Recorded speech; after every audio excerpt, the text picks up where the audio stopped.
नमस्कार, मी पंजाब डक हवामान अभ्यासक मुक्काम पोस्ट गोगळी धामणगाव तालुका शिलो जिल्हा परभणी. आज आहे 17 मार्च 2024.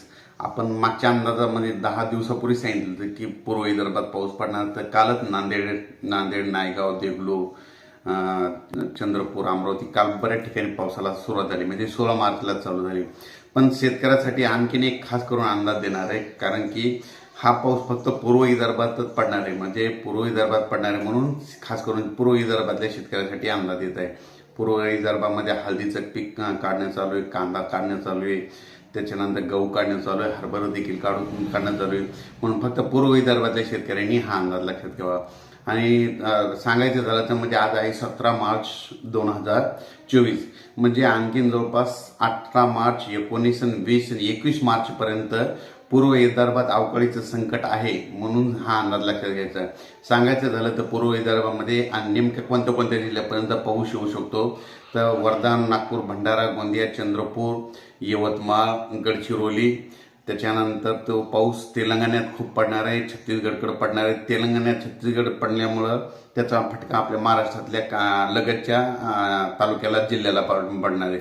म्हणून अहमदपूर, उदगीर, नांदेड, हिंगोली, यवतमाळ, तसेच अकोला, अमरावती आणि तो पाऊस बुलढाण्याच्या जवळपास येईल, म्हणून हा अंदाज लक्षात घ्यायचा. म्हणजे पश्चिमी विदर्भाकडे म्हणजे एवढं काही पडणार नाही, त्याच्यामुळे एवढं काही घाबरायचे कारण नाही. फक्त जास्त पाऊस पूर्व विदर्भामध्ये म्हणजे 5-6 जिल्ह्यामध्येच पडणार आहे. म्हणजे ते कोणता? वर्धा, नागपूर, भंडारा, गोंदिया, चंद्रपूर, गडचिरोली, यवतमाळ या जिल्ह्यामध्ये जरा चांगला पाऊस राहणार आहे, म्हणून हे अंदाज लक्षात द्यायचा. आता राहिला हे झालं पूर्व विदर्भ आणि पश्चिम विदर्भ. आणि त्याच्यानंतर आता उत्तर महाराष्ट्राकडे जवळपास 20-21 दिवस आता पाऊस काही येणार नाही, त्याच्यामुळे काही चिंता करायची गरज नाही. म्हणजे तुमचा कांदे काढली तर तुम्ही कांदे काढून घ्या, तुमच्याकडे अवकाळीचं काही संकट येणार नाही. त्याच्यानंतर पश्चिम महाराष्ट्रात देखील पाऊस येणार नाही, काही चिंता करायची गरज नाही.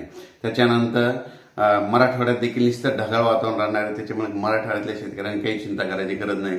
म्हणून फक्त हे म्हणजे 21 मार्चपर्यंतच फक्त पूर्व विदर्भातच पाऊस पडणार आहे, म्हणून हा अंदाज लक्षात द्यायचा. आणि आणखीन एक परत ते सांगू इच्छितो की 21 मार्च नंतर म्हणजे 22 तारखेपासून उन्हाची तीव्रता वाढत जाणार आहे.